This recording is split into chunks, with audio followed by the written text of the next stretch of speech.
সকলের প্রণাম জানিয়ে এবং তাইয়ের পর পুরস্কার সন্তান মাহাতোর পক্ষ থেকে আমরা যে বালাখানি মঞ্চস্থ করবো সেই বালাখানি নাম রাখা হয়েছে মিথিলার রাজা জনাব নন্দিনী বা সীতার জন্ম বিবরণ।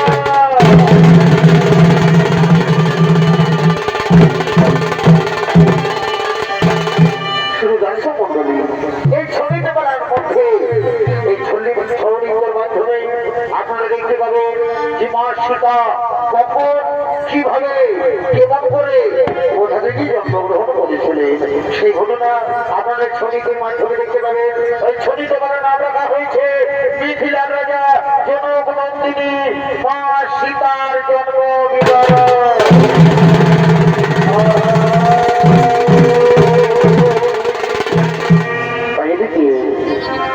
এদিকে সেই বেদপতি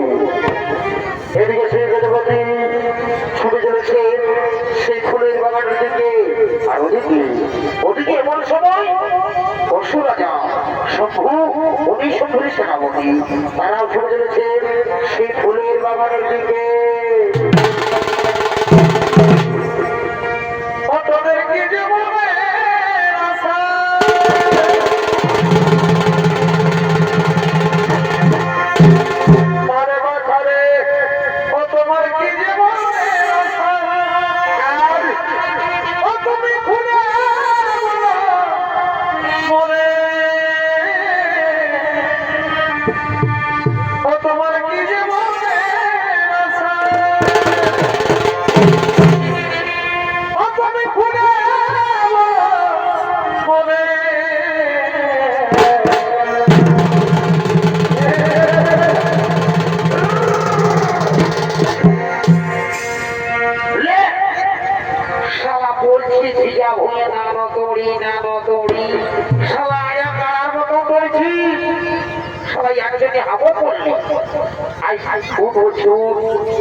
একটু আমার কথা শুনতে নাই সারা বড় বলে কোনো কার্য করলে হয়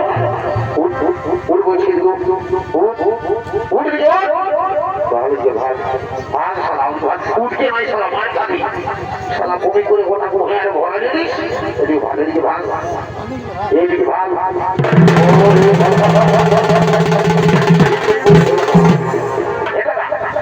বলছি তুই সে তো ভিড়ের মাঝে কি করে থানায় পালিনি ভাই কালি দিনে বলছি আমি কোনো থানায় পালি নাই কোথাও থানায় পাবি শালা তিরিশা মহিলারা ছাড়বি থানায় পাবি শোন শোন শোন লেডিসটা দেখিস না শোন আমি যাচ্ছি কোনরকম করে যদি আমার সঙ্গে সেদিকে এমন যায় না তো খেয়াল ওই সে মহিলা কাজ হবে না রে তো খেয়াল যাওয়ার সময় একটা লাল কিনে দিব লাল কি লাল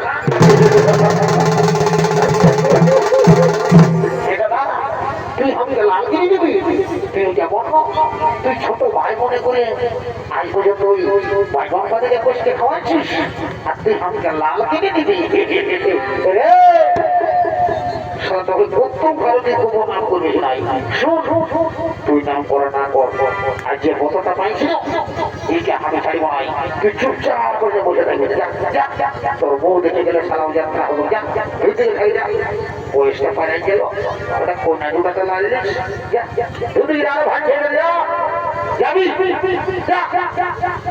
ঠিক আছে যাই বাবা মনের কথাটা জানা যাক তারপরে জানো বাবু বাবা ঠিক আছে যাই বাবা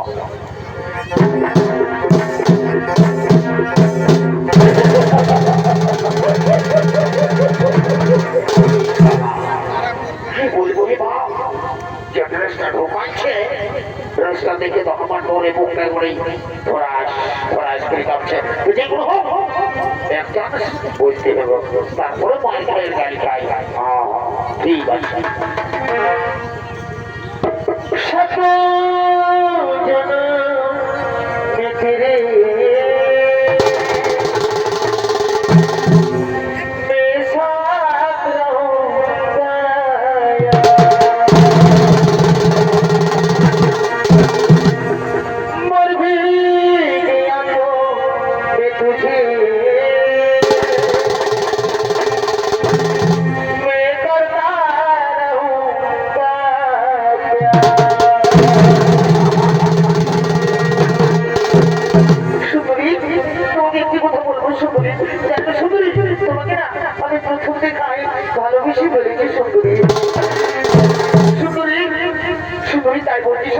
তুমি চলো আমার সঙ্গে তোমাকে না আমি খুব যত্ন করে রাখবো না আমি যাবো না আমি তোমার সঙ্গে যেতে পারবো না আমি তোমার সঙ্গে যাবো না সারা ও যাত্রা হেরে সারা তোর মধ্যে গেলে লেডিস পাবো তোর মধ্যে গেলে সারা পাইলে ওখানে একটা গোবর পাওয়া যায় রে সারা বলে দিল বলছে তোর সঙ্গে নাই যাবো ঠিক আছে নাই তো যাবো তুই কি মনে করবি তোর সঙ্গে বলে তোরে দিবি যাবে সব দাদা তোকে দাদা বলে বলি নাই তুই বলছিস আমার সঙ্গে তুলনা করছিস চেহারাটা তো দেখেছিস শালা বাগন বাড়ির ভূতের লোকের কাছে কাছিস তোরলে শালা প্লাস্টিক হয়ে গেলে ভালো দেখাই দেখি তো চেহারা ঢক জানি একবারে ছেড়া ঘর দালালি করেছি না সারা লঙ্গিটা 6 মাস হয়ে গেলে বাঁচতে পারিস না আর আমার সব শোন মাঝে একটা কথা হলো আজকে চিনিছিলেন তুই শালা আমি উস্কান তুই পানি বলি উস্কানটি করে ছাড়িয়ে দেবো মানে বুঝলিস তুই শালা করছু বুঝলিস এর মহানকে খবরটা দিয়ে দিব আর মহানের জায়গায় করবে ও যত বছর মহানের কাছেই চল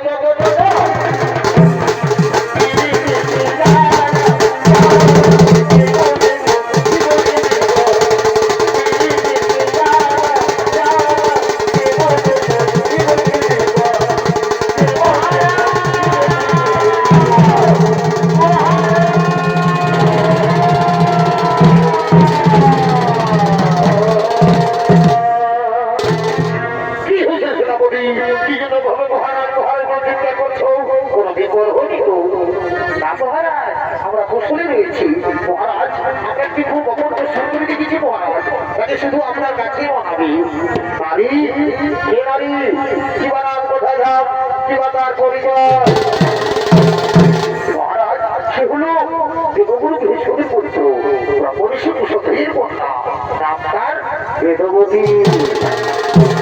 মহারাজ তার উপরে আর কে ছিল মহারাজ তার ফুলের যে সুন্দর রূপ বাহ এই মন্ত্রী সেনাপতি আজ বহুদিন পরে তোমরা আমাকে দারুণ সুখবর জানাবে কিন্তু না তোমরা যে সুখবর জানিয়েছ সে সুখবর শুনে আমি আগে জানতে পারলাম ওই সুখবরকে আমি রাজি করতে চাই মন্ত্রী সেনাপতি চলে যাবো সেই কুশল ধর্মের আশ্রমে চলে যাবো সেই কুশল ধর্মের আশ্রমে।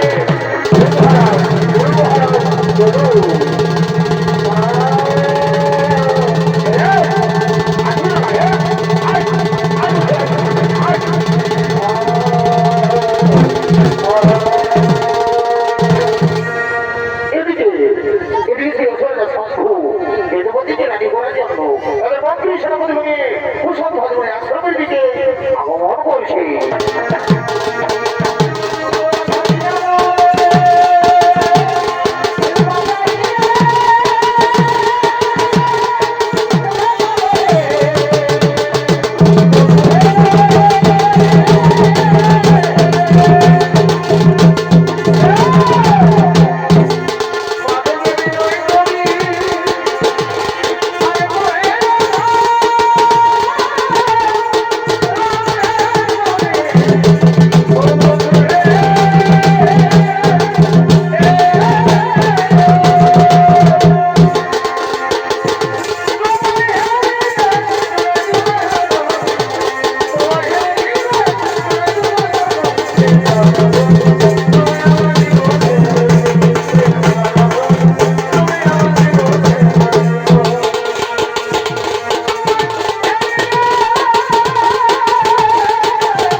আগমন করছে শব্দ রয়েছে কুশল ধর্মের স্ত্রী মাল্যবতী।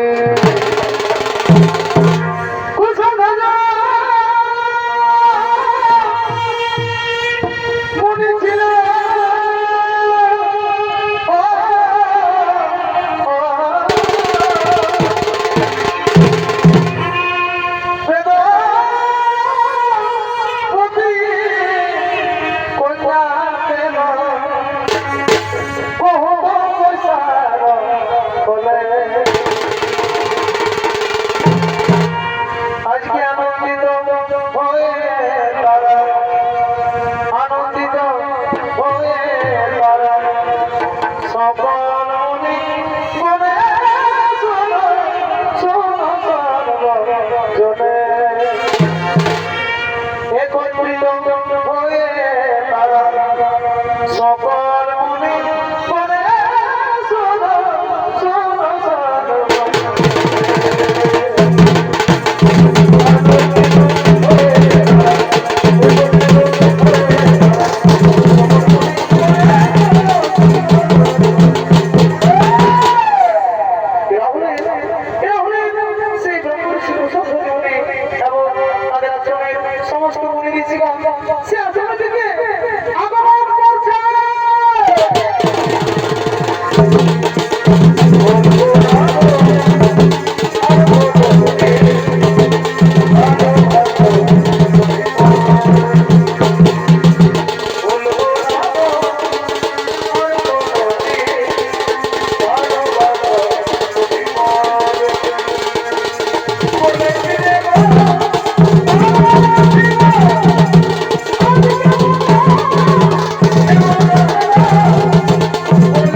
আমি আমার মাতা পিতাকে কেমন করে দেখে রাখবো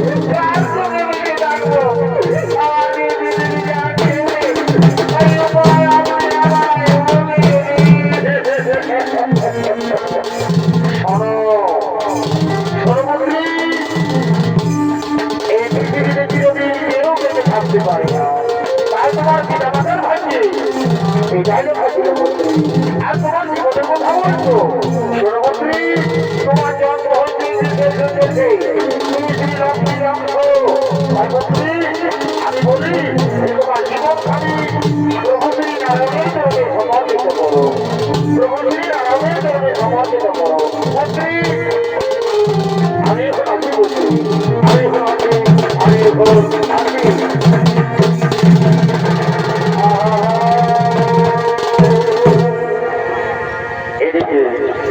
এদিকে সেই বেদবতী দেবগুরু বৃহস্পতির কথা মতো সঙ্গে সঙ্গে তপস্যায় রত ছিলেন 30 কোটি 67 লক্ষ 20,000 বছর ধরে সেই বিষ্ণু ভগবানের কঠোর কঠোর তপস্যায় রত ছিলেন সেই গন্ধমাদন পর্বতে।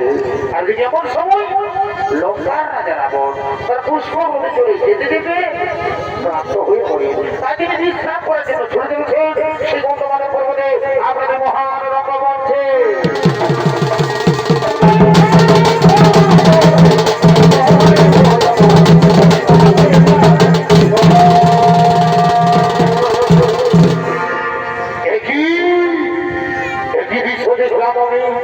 আমি বহুদিন এসেছি গন্ধমাদন পর্বতে কিন্তু কোনদিন এই অপূর্ব সুন্দরী নারী চোখে পড়ি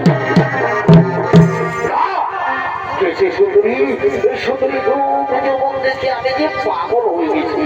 আমি যাই সেই সুন্দরী কাছে আমি যাই সেই সুন্দরী কাছে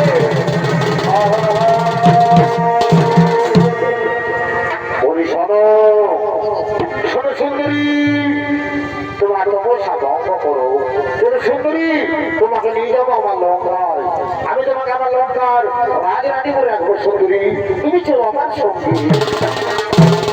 না আমি যাবো না আমি তোমার সঙ্গে যেতে পারবো না আমি সারা জীবন নারায়ণের কাছে হয়ে থাকবো তুমি তোমার সঙ্গে যাবো না। কি বলে সুন্দরী তুমি আমার সঙ্গে যাবে না? তোমাকে আমি জোর করে নিয়ে যাবো দেখি তোমার কোন নারায়ণ এসে তোমাকে বাঁচায়। মন্ত্রী সেনাপতি সেনাধ্যক্ষ শীঘ্রই চলে এসো।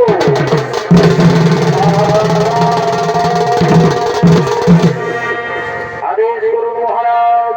শোনো মন্ত্রী সেনাপতি এই সুন্দরীকে আমি রানী করতে চাই কিন্তু না এই সুন্দরীটা রানী হয়ে যাও তোমরা আগে দিচ্ছি তোমরা যাও এই সুন্দরীকে জোর করে নিয়ে যাও আমার লঙ্কায়।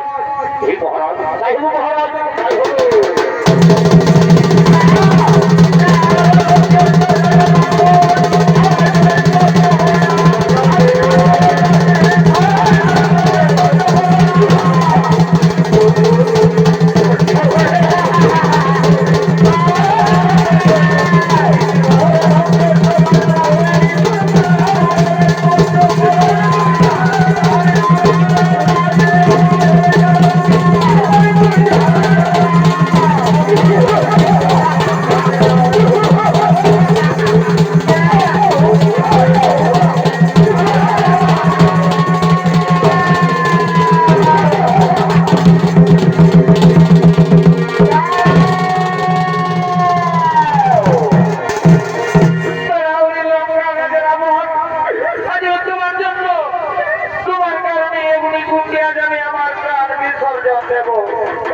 তুমি আমার একটি কথা মনে রেখো আমি সারা জীবন প্রভু শ্রী নারায়ণের তপস্যা করেছি আর এই সত্যি আমি এক মনে এক ধ্যানে প্রভু শ্রী নারায়ণকে ডেকে থাকি। তুমি নিশ্চয়ই আমি একদিন একদিন নতুন রূপ নিয়ে আসবে ধরা যাবে জন্ম দেবো কোনো ধার্মিকের ঘরে আর সেই জন্য আমার কাছে তোমার মৃত্যু ঘটবে আমার তুমি নির্বংশ হয়ে যাবে আমার তুমি নির্বংশ হয়ে যাবে এই আমার অভিশাপ এই আমার অভিশাপ তোমার জন্য এগুলি ঘুরবে আমি আমার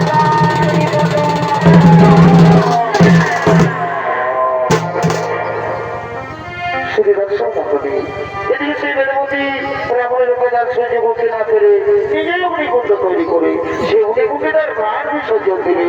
এদিকে লঙ্কার রাজা রাবণ তার পুষ্পবতী করে চলে যায় তার নিজালয়।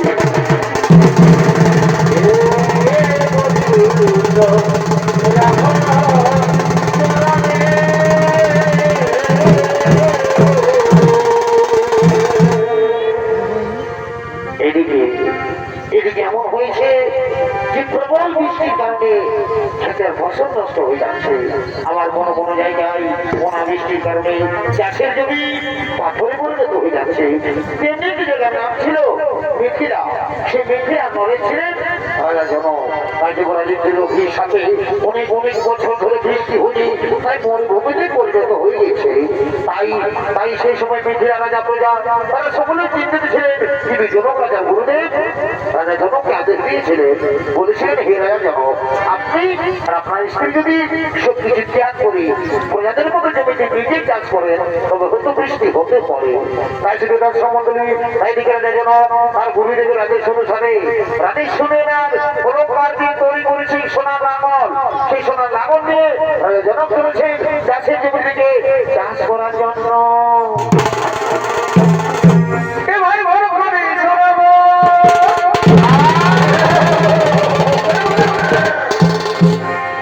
কি বলবে হে বন্ধু, এই সময় কি আর বেড়ান দিবার সময়?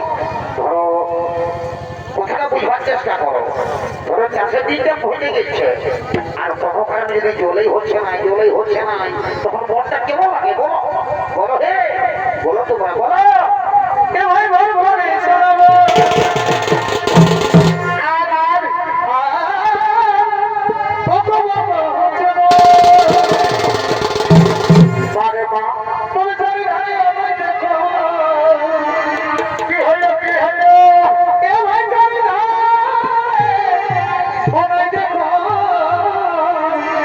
কি শোনাচ্ছে ভাই? ও যে হাজারে বলে শোনাচ্ছে। আচ্ছা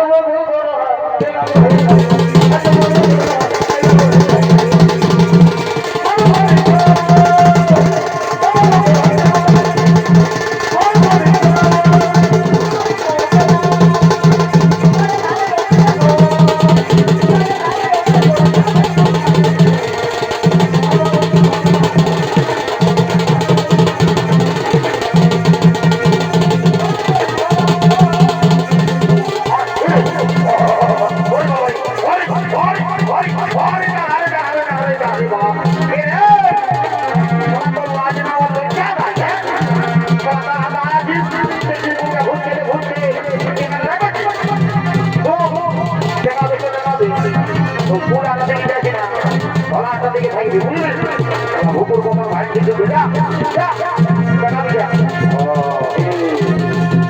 ঘুরতে দেয় না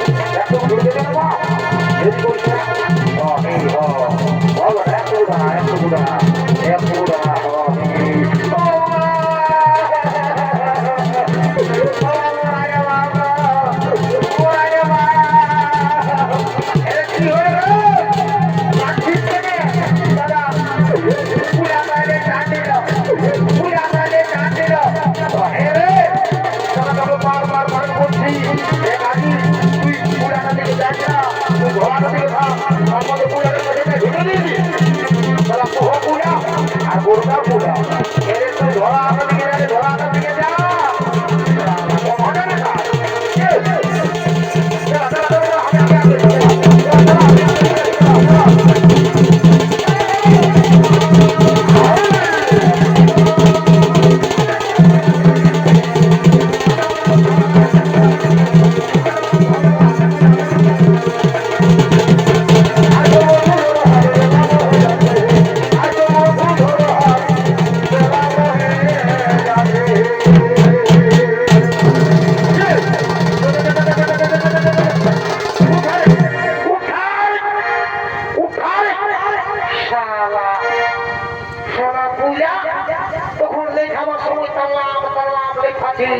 আর এখন হালকা সময় বসছি আর লেখারই তো সারা ফুস করাচ্ছে শালা তো ধরায় সেইটা পোকা দিব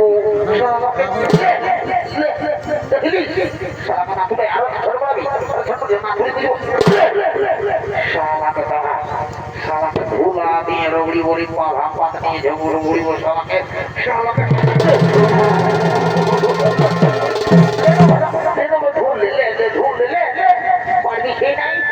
জমা করা ছিল বলছি এখন জমা আমার আরো বুদ্ধি জানা আছে উঠা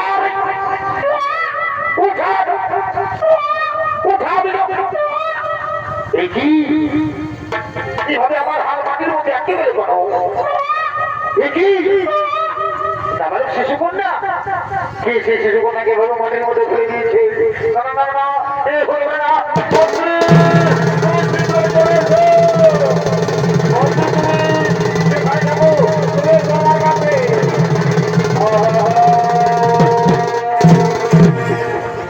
আদেশ করুন মহারাজ। শোনো শোনো মন্ত্রী, তুমি যাও নগর নগর গিয়ে সংবাদ জানাও কোন ব্যক্তি আবার শিশুকন্যাকে এভাবে মাটির মধ্যে ফেলে দিয়েছে। তুমি যাও শীঘ্র নগর নগরে গিয়ে সংবাদ জানাও। এই মহারাজ তাই হবে মহারাজ, তাই হবে।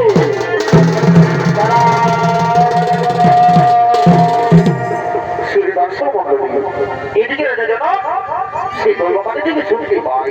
তারাও রাজা যেন আজ তুমি কোনো সরকারে যে শিশুকন্যাকে তুমি পেয়েছো সেই শিশুকন্যা কোনো সাধারণ কন্যা নয়, এর জন্ম হয়েছে গ্রীষ্মের শুনতেছে।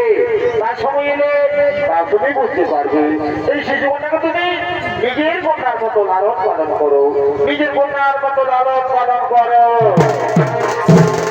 হে ভগবান, হে ঠাকুর, আমি আজ আমি ধন্য হয়েছি প্রভু, তাই আমি আপনার জন্য প্রণাম জানাই ভগবান, আমি আপনার জন্য প্রণাম জানাই। রানী, ও রানী, তুমি এদিকে আসো, তুমি এদিকে আসো। দেখো রানী, দেখো আজ আমরা বহুদিন ধরে কোন সন্তানের মা বাবা হতে পারেনি, তাই সে ভগবান এই শিশুকন্যাকে আমাদের বলে পাঠিয়েছে। আজ আমরা বড় আনন্দিত, আজ আমরা বড়ই ভাগ্যবান। হ্যাঁ স্বামী, সত্যি আজ আমরা বড় আনন্দিত। আচ্ছা স্বামী, আমাদের এই শিশুকন্যার নাম কি রাখা হবে? শোনো রানী, এর অনেক নাম, যেমন মিথিলায় জন্ম হয়েছে তাই বলে এর নাম মৈথিলী। আবার জনগণের কন্যা বলে এর নাম জানকী। রাজ হালে রাজের মধ্যে পেয়েছি তাই বলে আজ আমি এই হালে রাজের মধ্যে পেয়েছি তাই বলে আজকে এর নাম হলো সীতা। শুধু দর্শক মন্ডলী, মিথিলায় মা সীতার জন্ম হয়েছে তাই যেন আনন্দিত হয়ে বলছে, মন্ত্রী সেনাপতি তোমরা কি করছো? হ্যাঁ তুমি দিকে এসো। সেনাপতি তুমি এখানে মাটির মধ্যে কি করছো? ওঠো, তুমি এসো, তুমি এদিকে আমার দিকে এসো।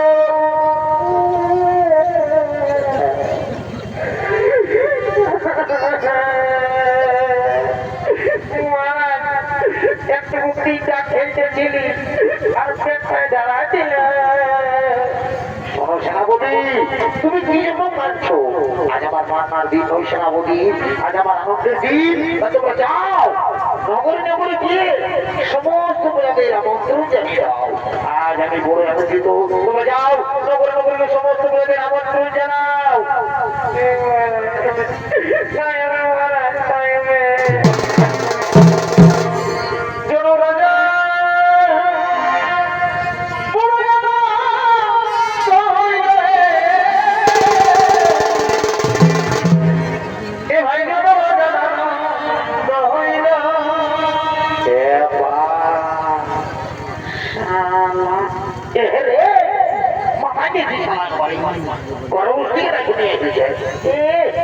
ওদিকে ভাত খাওয়া করবো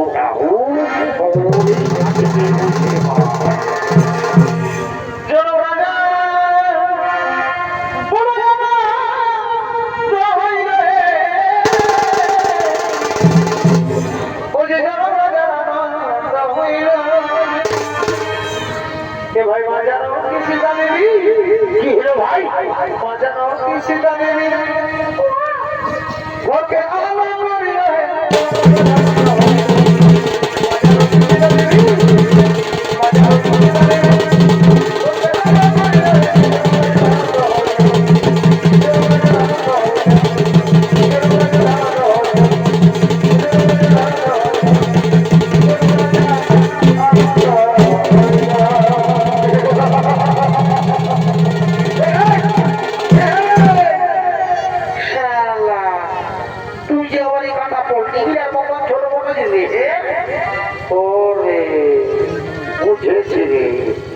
শালা রাজা ঘরের ভোজের নাম শুনে দৌড়ে চলে এসেছে ফিরি ফিরি ভোজ খাওয়া খেতে। এইটা হলো যারা বিনা নিমন্ত্রণের কুটু। কি বলবো আর ভোজ খাবার গুট।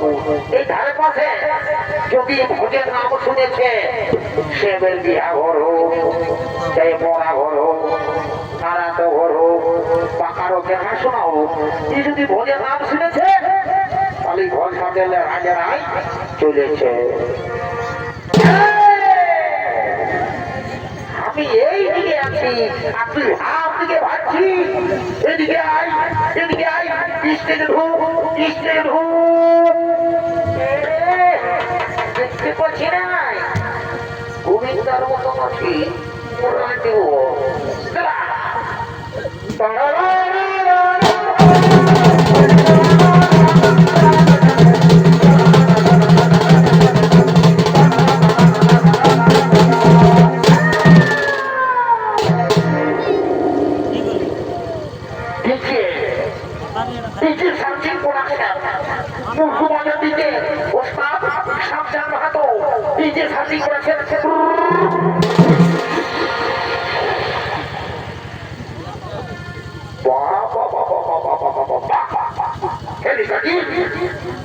তো বুঝে তোরা তো মায়া বললে নাচের গানটা বেড়ে গানটা দিয়ে দিবি।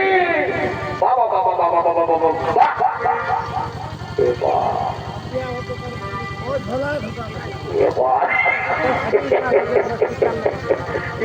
আমি তো ভালো করে বলে যাই বাবা। এগো বহু এ বহু বুঝি নেবো বুঝি তোরা কি করছে গো? কেন আমি রাজা ঘরে ভোজ খাবার জন্য এসেছি।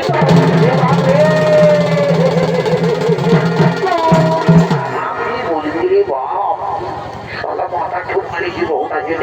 হে বাবু বুঝি তুই যে বাবা তুই যদি এত বড় রাজা ঘরে এসেছিস তো হে গো যদি ভোজ খাবার জন্য এসেছিস তো তুই যে পরে ছায়াটা পরে এসেছিস গো।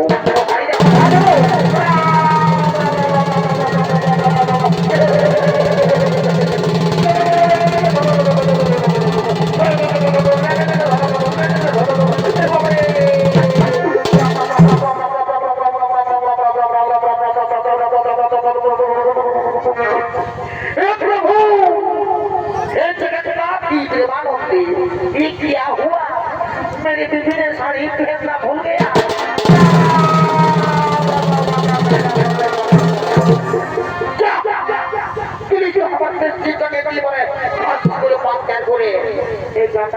সবাই যাবে আর তুই আমাকে করে আজ বাবা সুখে থাকো। ওই বাবা যদি তোকে আমাকে একটু ছোট করে দিত তো বাঙালি বলে দিচ্ছি বাবু यार कहाँ दिला हमें यार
পারি ভাইয়া ও 80 টাকা মায় বলছে দিব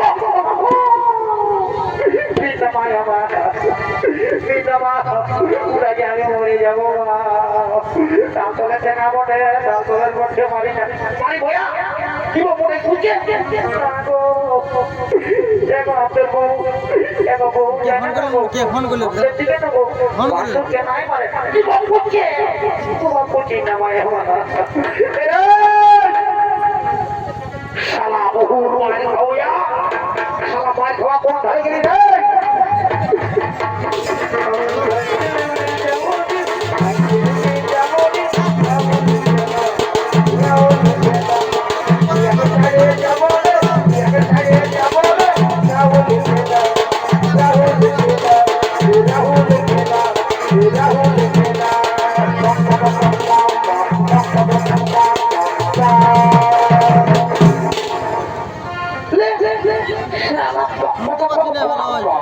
বাপের কালে সাইকেল ছিস না রেঞ্জার সাইকেল চুয়ে দিয়েছে তুই তো আমাকে তো কোনো মাথা খারাপ করে দিয়েছি তুই নাই বলে আমার থেকে দিয়ে আমার দিটা তুই কিনতে কোথাও জানিবে তোর একটা সাইকেল কিনতে পারি নাই আমার খারাপ করছে তুই সেটা মারলে আমাকে তুই বললে মারি নাই তুই বললে বিয়া করছি না কোনো মারি নাই লোকের পাশে মারলে তো আমি না দেখবো আমি জাতি আমি জাতিটা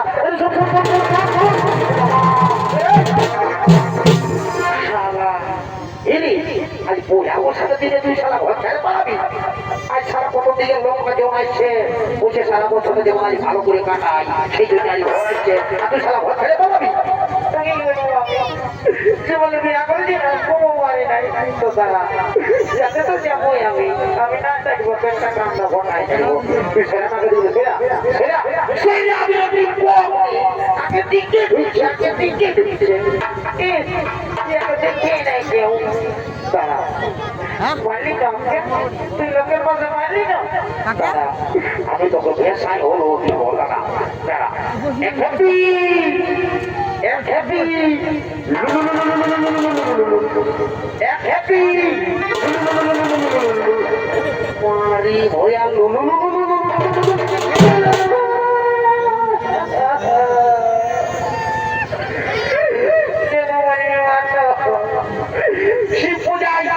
সবাই কাল মানসিক করতে ছিল কাকিরা জেঠিরা আর বলছে বুড়া বাবা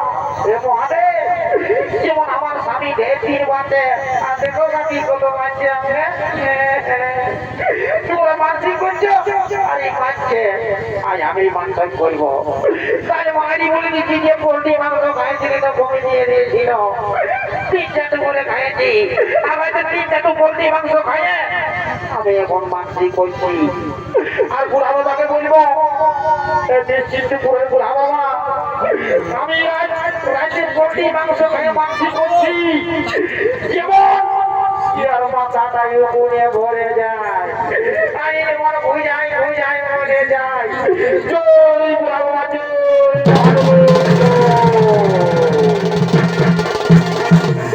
মারি ভয়া আমার নামে যত মারি আছে তিন মারিলে তুই মন নয়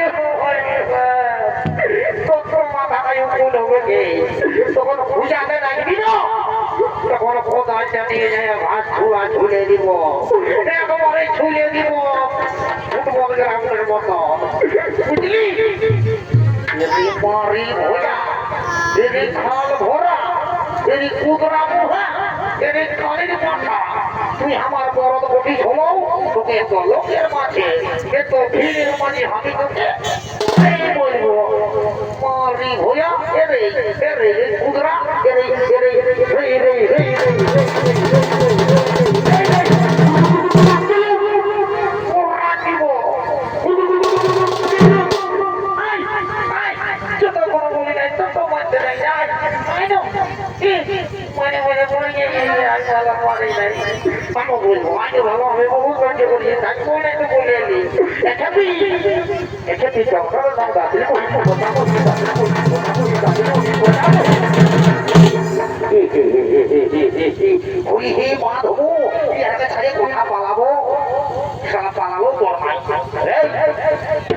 সারা শোন বেশি দাঁড়ালি করিস না তাহলে যাতে হবে আমার রাজা ঘোড়ার বহু কাজ আছে তার মধ্যে আরো রোগটা দেখছিস না আর বুঝা দিব সারা বহু তো হে গো বহু তোর তো ঠিকই বলছে বাবা তুই তো রাজা ঘরে যদি এসেছিস তো ছায়াটা পরে এসেছিস তো হে গো তুই কচি শাড়িটা কোথা রেখেছি গো বাসুর বাসুর বাসুর বাসুর বলে বলে যাতে ভাই পাচ্ছি রে বাবা তুই এলিবি নাকি এখন আছি তো এখন ভাসুর বলছি দিব কাটতে গো শাড়িটা কাটিয়েছিলি আমাদের দিকে বলে তো বাবা লো কি বলবো গো জানো না আমাদের দিকে নটা তো পুজোর করেছিল গো শাড়িটা ভিজে গেছিল ছাদ উপরে ভাজেছিলি শুকলো না তখন ভোজ খাবার লাগে আমি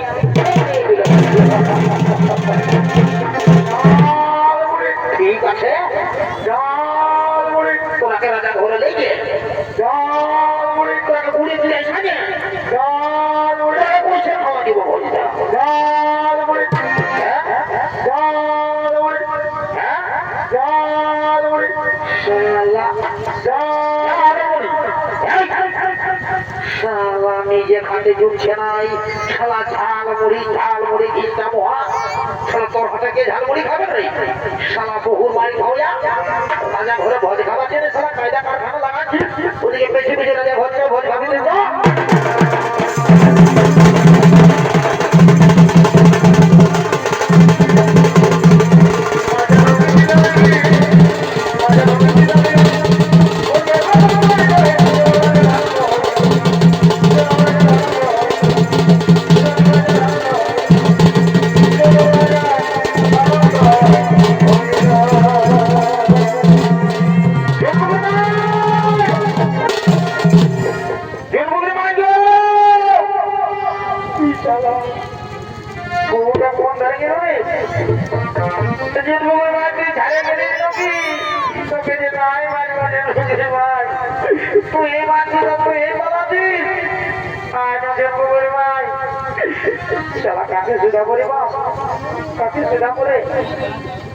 ছোট মনুকে সেটাবো মনুরে ছোট কুরকুরি কাটিস তো দাদা উঠি মনু দাদা উঠি বুঝছে মনু তোর বৌদিকে দেখলি এদের দাঁত গিয়ে লম্বা লম্বা আছে কাজি আর মাথায় উপর হচ্ছে রে আমি পাঁচ দিন করেছিলি দেখেছিস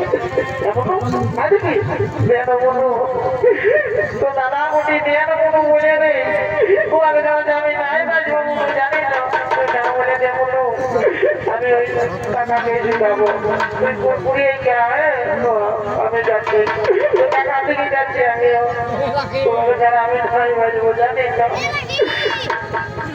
কাকু কাকু তো কাকু কি চিন্তা হয়েছে তোমার সবারই চিন্তা হয়েছে আমার বউটা মানছে দেখতে পারে এবং আপনার বাবা বলে কাকা তোমাকে যেন আমি বলবো না দেবো